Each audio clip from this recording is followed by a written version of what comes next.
Olinglar bolalarim, olinglar. Nimaga adamga alohida kosada suzding? Qo'llarini laganga uzatib ovora bo'lmasinlar dedim-da.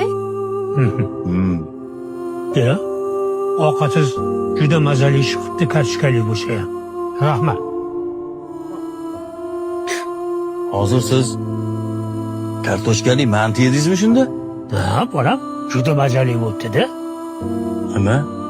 Sen hozir o'zimizga go'shtli, yog'li manti suzib, adamga alohida kartoshkali suzdingmi? Bolalarniki bilan adashtirib yuboribman shekilli adasi.